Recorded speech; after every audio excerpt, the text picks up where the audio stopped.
second floor, pag akit mo ng hagdan, yan yung master bedroom. Tapos may walk-in closet. Yung CR niya, wala po. Tapos ang CR niya, may jacuzzi yan. may bathtub. Yan ang CR. Kaya malaki yung CR para dito. Tapos, merong daan papuntang veranda, no? Opo. Ito. Ito yung malaki po.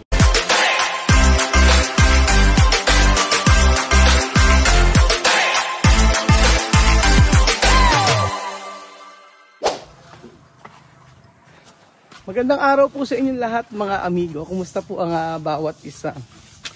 Kumusta ang lahat? Anong balita sa inyo? Ako naman nalulungkot.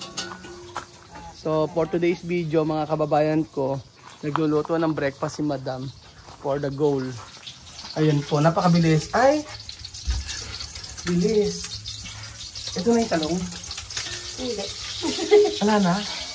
Puro tayo. Parang konti. Marami yata tayong kakain. Ay. Di ba extra expertise mo yung pagluluto ng itlog? Bakit hindi na buo?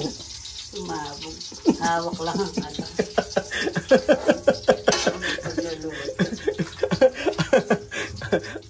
Nasira. Hindi po pwede sa mga hotel. Doon ka na. Yung tanong mo, ba't ganyan yung tanong mo, madam? Oh. Half cook. For the goal. Uy, abe. Si Jules, paborito yung ganyan itlog. Magandang araw po sa inyo lahat mga amigo. For today's video, natin po tayo sa resort at ito kasi ganito, yung kasing pinapagawa natin na bahay, yung ating dream house, wala pa yung structural lang yung pinagawa ko. So meron kaming pinagayahan sa floor plan na ginawa namin, yung ilang kwarto lang ganyan. Pero walang design. So sabi ko, pinapunta ko ngayon yung engineer namin na si Glenn para po, tsaka niyang asawa na engineer din, para makita niyo po kung ano yung kalalabasan ng ating ipinagagawa. So ayan po mga amigo, actual niyang ginagawa. Sir, pinatanggal ko yung access doon ng terrace. Saan? Hindi, kasi yung tatlong room dati may access papunta sa terrace mo, sa masters. Saan ba doon? Patingin nga. Pinatanggal lang. Bakit? Para ikaw lang yung may access sa terrace. Ay, okay, sinabi mo sa akin. Anong floor ba yan? Second floor po yun. Dahil ang aso po yun. Sige. Tapos ganito rin po yung material na gagamitin. So buho siya tapos floating yung hagdan natin yan. Pero yung ang gusto kong yung railings, salamin. Tempered glass yun. Tempered glass yung railings natin. So pakita mo na ibabaw sa kanya. Para makita.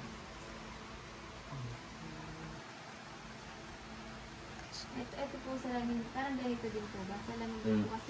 Pero gusto ko bunso yung salamin dito sa gilid na katornilyo. Kasi yung ganyan hindi nagbibigay ng tibay sa hagdan. Pero pag sa gilid mo siya nilagay, kasi dito siya magsasama-sama. ng suporta sa... Magsasama-sama yung tibay niya. Kaya dapat sa side siya nakatornilyo. Sige. Para yung bigat din ng step nasasalangan. Sa pakita mo ng ibabaw. Sinasaraduhan. Ayan na siya. Di ba nakaangat yun? Elevated po yan. Ayan, isa pa. Ayan, taas yun. Pero sarado yan. Sarado po yun. Sarado yan, hindi siya buso na nakalutang. Kasi may chance pa. Ayan, parang ganyan siya. Na-delete lang yung wall dito. Tapos buso pati yung loob. Dahil ano na daw po, hindi na daw po elevated yung kitchen, yung ipantay na lang daw. Pantay na lang. Ito sir, yung magiging kasing pinaka-open dun sa... Ito yung pinaka-open lang. Apo. Yung high ceiling. Tapos ito yung room mo, na walk-in closet, ito yung master's bedroom. Sa second floor yan, di ba? CR, apo. Tapos sinaraduhan mo na yung... Apo, yung access. Teka natin. Ito po. Ito sa sir. Bale, ito na yung access nyo sa kwarto. Tapos kayo na lang may access dito sa may terrace. Sa terrace, Ano na yung maliit na pinto. Dahil dito, malaki na yung tatanggalin na to. Kasi sliding glass to. Kasi bali window na lang lagay namin dito kuya. Pwede naman. Maliwalas pa rin tingnan. Ano po ba gusto niyo sir? Window o full glass po yung po yung parang mataas po. Paano yun? Paano? Yung full glass po na ganito po. Yun po Isagad kaya namin. ilalagay po dito. Oo, okay lang po na Hindi, meron. kung gaano siguro, basta mas maganda yung matrix, hindi guys ganun ka-advisable yung... Oo. Full glass Kasi kasi Oo. glass na yun eh. Sa bagay po, ano malakas kasi yung hangin, exposed maugat. dito yung Ayun sir, yung gusto patingin ng ibabaw sa ibabaw mo. Ito yung magiging 3 room na available. Tapos ito yung CR nila. Sa 3 room. Ito yung sa... Sa taas yan. Sa taas. Floor. Ito yung 3 room. Tapos ito yung CR nila. Ito yung CR nun sa inyo. Yung, Dalawa na lang, ano. Apo, 2 CR. Tapos yung sa ilalim. Sa ilalim ko yan. Doon din yung dapat magka ano yun no? Magka-tapat ano.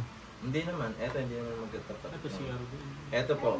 Ito pantry Ay, ito. storage pala storage. Oh, yung pantry. Pinatanggal ko yung laundry area. Oh, tanggalin mo yung laundry area. Tapos ito yung CR. Ito yung dalawa. Ay, ito ba lang po si CR? Oo. CR rin. Ito yung magiging pantry niya. Tanggalin mo na yung Ito saan? laundry. CR dito kuya. Ayan po, yung 2 room na ito, magkakaroon ng tigis sa CR. So, Bali, ito po sir, isasagad na po natin dito. gusto mo sir malaki pantry? Pwede natin isagad yun. Hindi ba pwede maglagay, ganun kalaki, malaki ba yan? Anong size niyan? Hindi ba pwede maglagay ng isang room pa dyan? Gagawin 3 room? Oo. Matatanggal yung 2 pantry. by ano to sir? Tatanggalin natin yung pantry. 2 Anong 2 size by to? 2 meters by 3 meters. Pero maliit na kwarto lang yun. Maliit na kwarto. Yun po yung pinaka-standard, yung pinaka-maliit na size ng room. 3 by Pwede sigurong gawin room. Pero may pantry pa rin. Wala na. Mawala ng pantry. Position ng kwarto. Lilit yung pantry niya para laki na natin yung Kung ito po, igaganito po dito. Ito po yung parang. Tapos ito magiging room to. Oo. Para ka ako at least ang magiging room sa taas 3, tapos sa baba 3 rin. 3 rin. Oo. Tapos dilitan na lang yung pantry. So kung gawin ba, tanggalin na lang tong CR dito. Dito na lang uli yung 3 room sa ilalim. Magkatapat. Ay, hindi pala pwede ba yan? Malaking room na to kuya. Yung sa taas kasi, nilitan to para magka-hall me. Pwede naman kuya, Ganun din ang gagawin. i-isin na lang no. Pero yung isang room pa rin po, may CR pa rin po siyang sarili. Ito Kahit po wala kasi- na po, so kahit wala. public Ito po lang. kasi nakakonect po dito. Ito po yung CR ng sarili ng room. Mawawala na ng CR sa ano. Hindi, may CR pa rin. Kaya Kaya dito na lang. lang natin ilagay yung CR. Ayan, dyan na lang sa area na yun. Public CR. Opo, tapos share na lang po yung setup. Isi-save layout na lang namin. Para at least 3 yung room ano. Yung, Meron ganyan tayong... mo sir, magiging itsura din. Nung Yung sa ilalim. baba, ibaba na lang namin. Sa Ibababa nyo na lang. Para same lang din. layout. Same na format Kaya alam ano. mo, sa saan kasi mapupunta yung liliit, yung space, yung pupuro doon. Ano ba masasuggest mo? Hayaan na lang na 5 ang room, ganun ba? Baka masyado namin kasi dalawang yun. Kasi sir, sisikip eh. Sisikip na. O sige, kung ano na lang yung original na ano, na plan. 5 room. Sa bababo sa ano yung, Oo. dito yung lababo na yun, nasa Dito, side dito na. yung Opo, kitchen. yung L Naka type. L type siya. Naka-L, tapos Tapos may ganyan. May island. island dito. Tapos dito yung kitchen. Oo. Yung dining. Tapos ito yung lababo. Yes. Tapos ito island. Tapos ito pa pantry. Opo. Oo. Anong size ng pantry? 2x3. 2x3? 2x3. 1.7. Hindi dun sa 1.8 by 3.34. Halos yan. 2x3. Yan po, pwede naman pong lakihan kasi nag-atras. Inatras na natin. Hindi po so para maganda kasi malaki open dito. Oo, maganda kasi gusto ko open. Mas gusto ko malaki yung salas kasi eh. Pwede din namin kasing gamitin yung wall ng pantry nito. Pwede din gawin ng background ng TV. Oh. Oo, para isa na lang ano. Tapos maglalagay na lang ng sofa dito na... Oo. Bali, open na lang po yun. So, yung Itong tinanggalan part na natin to. ng lock. Yung part na yan, siguro... Paano ba? Oo nga, paano ba to? Kasi pantry lahat rin eh. Pwede kaya gusto maglagay ng bar counter dyan. Pwede naman kuya. As Dito sa tabi ng ano na. Side nito. Sa side na yun. Para magkakaroon po ng mini bar. Mini bar Eh, kung- counter. Kung dito yung ano, yung part na ano, na parang bar. Pasok namin yung pantry dito para malapit lang sa kitchen. Oo, para malapit lang sa Pwede kitchen. naman po. Oo, gano'n na lang. Para doon ko ilalagay halimbawa yung mga tea tsaka coffee. Kaya lang, bago ka dumaan ng pantry, dadaan niya sa bar counter. Yun lang po sa tendency. Kasi maasog yung wall na to eh. Maasog buong wall na to. Bali ang mangyayari ng Ang kuya. access niya sa bar counter. Sa bar counter pa. Ang access. Ay, okay lang. Walang problema. Gusto ko tago ang pantry eh. Oo. Minsan po kasi talaga tinatago. O, tago talaga kasi So, pantry. itong wall nito, ang gagawin mo, yung wall nito, lilipat mo lang dito, tatagos mo na siya dito. Pag ano. Okay. Tapos, at the same time, meron dito ang bar top. Tapos yung pantry nakatago yung gusto ko talaga. Sige, yun nga, gagawin Oo. natin PVC yun. Oh, PVC yung gawin natin para may tago. Tapos, Para magmukhang accent lang po yun. Oo, pag mukhang accent lang siya. So, yung wall na yun. Hindi halata na mayroong pantry doon. Tapos, ito, sir, gusto mo bang i-move to? So, gano'n mo. saan? Ito kasing wall na ito, para bunso lumuwang yung dining, total hindi naman pwede bang i-move di siya dito, tapos dito na lang magkakaroon terrace. Kasi prepare namin doon, 180 to 150. Sakto po yan. 1 meter lang po. Paano iaasog na lang natin yung wall? Itong wall po na ito. Iasog natin. Bunso, itong wall na ito ba? Para isang wall na lang. From dito hanggang dito, iaasog na siya. Para lumuwang yung dining kasi malaki yung lamesa namin na... Oo. Para open na siya, ganun. Oo. Hindi, may glass pa rin siya, pero may terrace naman siya dito eh. Kasi may slab tayo naka-overhang doon. Oo, meron naman. Pwede na tayo maglagay ng coffee table dun sa harap. Hindi na tayo hindi na tayo magsasalamin palabas. May salamin pa. Ano ba? Pero i-adjust lang natin. Apo, yung wall po na yun, i-adjust natin dito.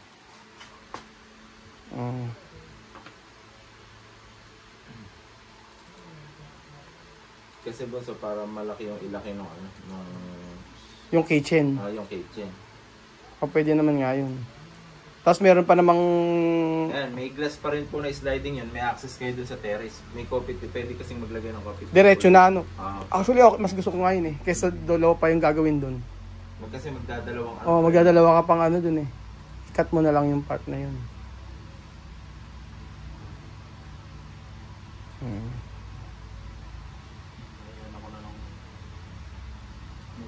Hindi lang naman buso ng laptop. Sira Siya na nga. yung sabi niya. Sino magdi-design? Kayo rin. Ikaw. Ngayon ko lang kasi nakita nag-actual kayo. Ginagawa niyo. Hindi rin po talaga kami nag-actual na request lang po ni Kuya Marvin. Para daw po sa iyo.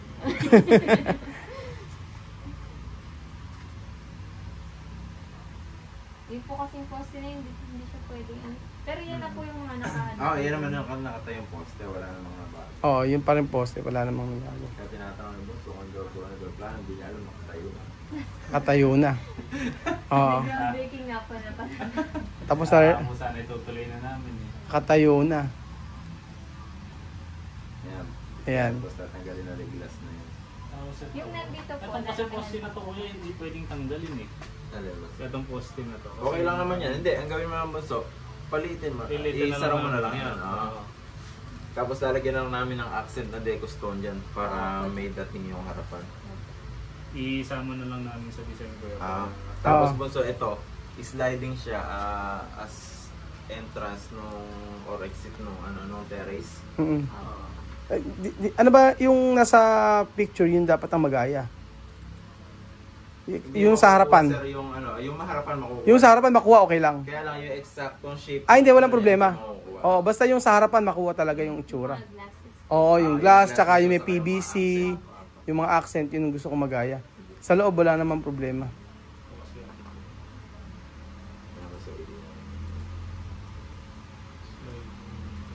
Ayan, para Sa mga glass po ba niya yung ano po, ilan lang po ba ititirang space sa taas? Para po malaman natin gaano kataas po yung maging glass na gusto niya. Kasi ang yan 4 meters, di ba? Opo, 4 meters. At least siguro ang mga possible. So mga 3 meters yung mga 3 meters yung taas Opo, ng tama. glass. 3 meters. Ayan, open na siya. yan, kaya malaki yung nagiging. Kaya di ba mayroong mga ano na dyan, may mga poste na. Apo, eksakto naman din yung gusto. Ayos na. Yung sa sinay ko. Busog-busog mo na yung pantry na yan para Ay, Ayan. Wala pong Ayan, yung... Ayan. Move mo na. Tingnan na lang natin dito kaya. Ayan. Tapos tignan na pati pa. Niluluwang na siya ngayon. Tapos kung sa yung pinto niya, sasagad mo dun sa wall. Itong ano na to. Yung kuya? pinto mo sa gitna mo. At ako. Or sagad mo dun sa... Dito. Lilipat ko na lang.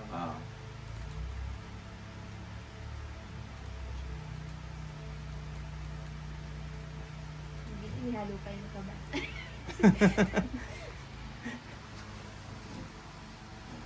Tapos dyan, mula dyan, kakaroon ng bar counter na nakadyan. Ay, bali, ito lang po yung space na sa Ang bike counter ba yun? Pwede naman ginagawa yan. Mga more or less, gano'n ba punso yung natitira na yan? Malaki pa ito kuya eh. Hindi, from Biga to dun sa, ayan dyan, from dyan hanggang dyan sa wall. Ano na kuya, 1.2 meters. Okay na yun, mahaba na yun. 2 meters mo lang. Malaki na. Kaya dyan magkakaroon ng account. Diyan, masasarado na yan. Papunta sa ano kuya, ano, sa valid dito bar counter, Ayan, titiraan papuntang pantry. Dyan. Kaya matatago yung pinto ng pantry. Oo. Tapos yung wall na yun, yung pantry, etong wall dito sa side nito, magiging accent wall na lang. Ano po yung mga floated? Floated. Oo. Ganyan po. Yung mga ganyan na PVC na lang. Para nakatago siya.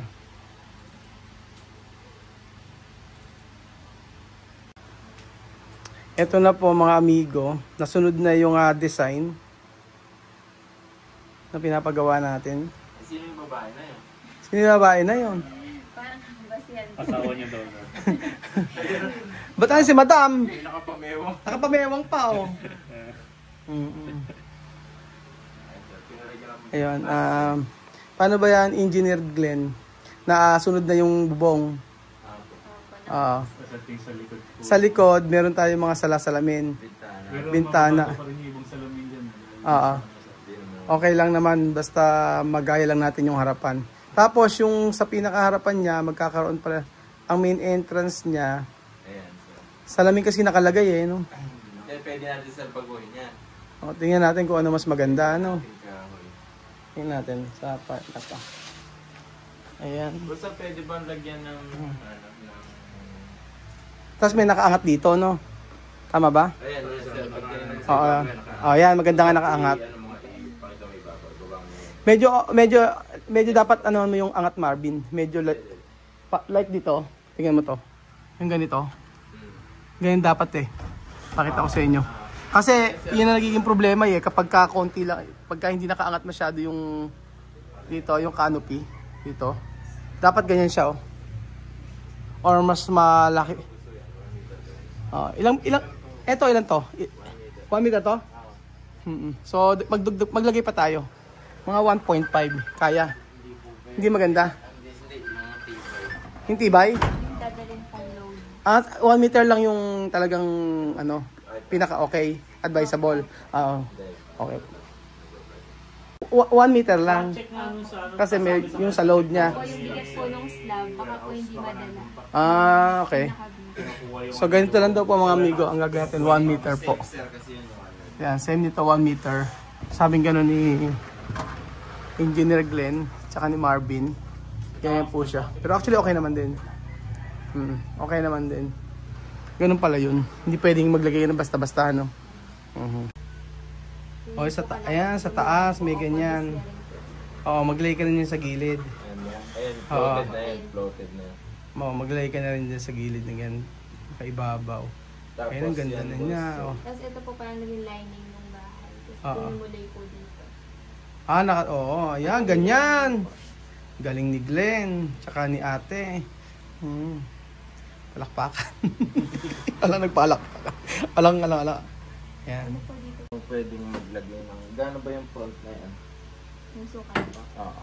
Yan, mula dyan hanggang dito. 3.7 to 3.8. Kung kasi sisimento lang ito patayo sa magkabila, tapos glass yung magkabila, tapos yung main door niya, wood chassis na malaki. Pwede naman ko. So ang gagawin natin yung mga dulo, puro glass yun. Tapos- Pero may simento siya dito na poste na maliit. Tapos gagawin natin doon ay kahoy. Kakapit yung wood chassis, oversize yun. Oversize yung ano. Meters. Mabigat din po. Solid. Kaysa puro kahoy. Kung puro kahoy, hindi maganda. Puro salamin, hindi ko lang. Hindi maganda pag puro salamin, ano? Magmumukha siyang parang resort, ano? May daw, dalawang bukas. Oo, dalawang bukas. Kasi oversize yung gagawin natin na pintuan dito eh. Yan. 240. Tanggalin Ito natin. 240. 4 meter tayo. Gusto ko mataas talaga yung ano, yung pinakapintuan niya. 240. Yung gilid na sa may pintuan, glass ang gagamitin. Apo. Ano ba yung mga ibang pwedeng ilagay doon bukod sa glass? Sa gilid po na yan. Oo, sa gilid. Glass na pinakamaganda. Opo. Ilalagay nyo lang mga accent. Pwede rin kahoy, tapos alam yung French Oo. type. French type. po Ano yun. ibig sabihin nun? Wood po siya, wood frame, tapos glass yung ano niya. Yung, Mm. Yung mga premium. Glass yung frame niya. Apo. Hindi, glass yung, Oo. pero kahoy yung frame. Pero dapat siguro uniform kung ano yung gamit sa iba, di ba? Hindi, yung dyan po, usually glass na lang po yung gilid, tapos ito po magiging concrete na lang. Oo. O sige. Tingnan. Tapos po yung main door, double. Twin door siya na malaki pong Na gano'n. malaki na bukasan. Apo. Di ba meron pang ibang door na biglang gumagano na lang kuya? Tumitibal. Private hinge po ang ginagawa. Parang mas maganda yata yun. Solid door naman po yun. Pwede po kayong kumuha nun, 120, single door. Maliit lang. Hindi, malaki na po yung 120. Pero mataas. 150. Plywood hinge no. Oo, kasi maganda yung door na yung gano'n, yung gumagano siya. Single siya. Tapos yung bisagra niya. Hindi na natin talagang taas ito. Hindi na natin lalagyan ito ng salamin, ano. Hindi na. Pero mataas na yun.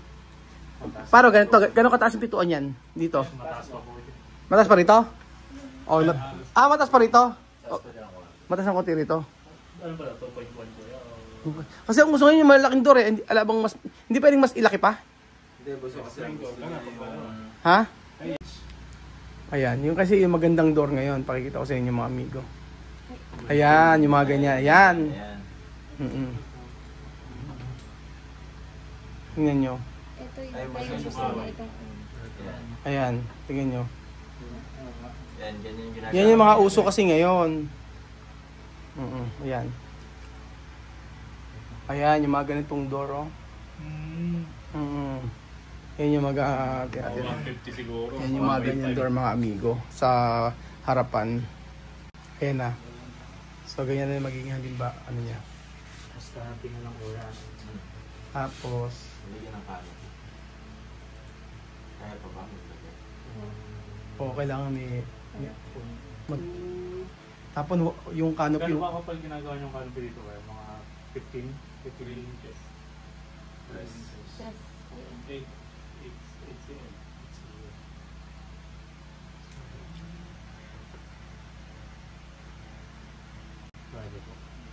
So, yun yung harapan.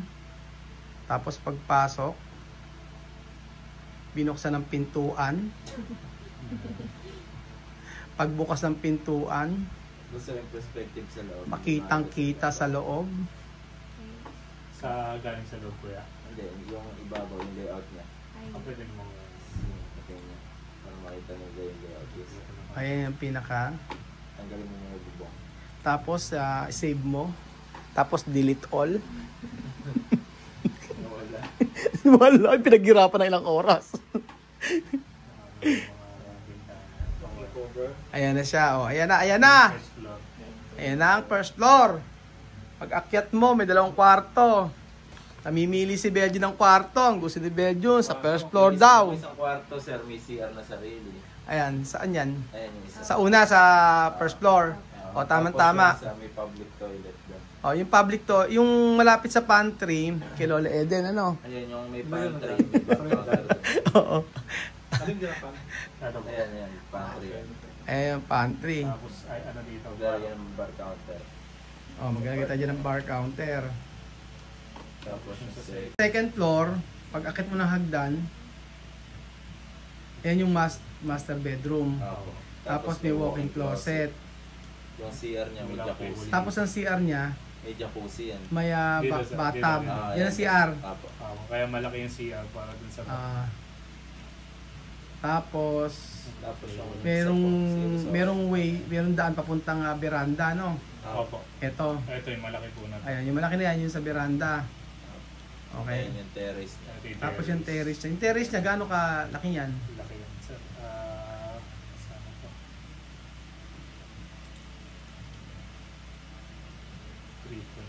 3.4 meters. 3 point, ang laki pala. 3.5. Ang laki ng ano, no? Ng veranda niya. Dapat. Ang lapad. Pwede na kayo maghabulan. Oo, pwede ka. 7 meters. 7 meters. Naku po, Mahirap maglinis dito. Okay na, sige, cancel na yung bahay ni Nong. Kalahati na lang muna gawin natin. Kaya rin ano eh, no?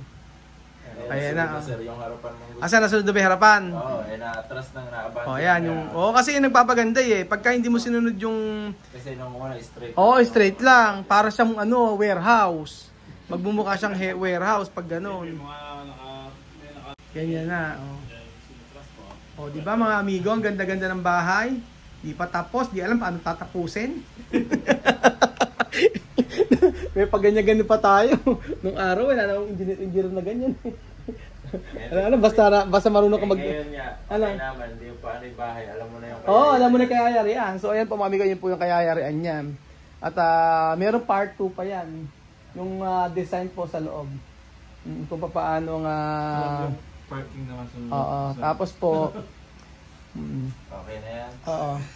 So sa lahat ng gusto magpagawa ng bahay mga amigo, kontakin nyo na po kami. At meron tayong engineer, may architect tayo na pwedeng mag-assist sa inyo. Ganun po. So at least makikita nyo mismo yung katatapusan ng inyong bahay. Excited na po ako mga kababayan ko. Thank you so much po mga kababayan ko. God bless.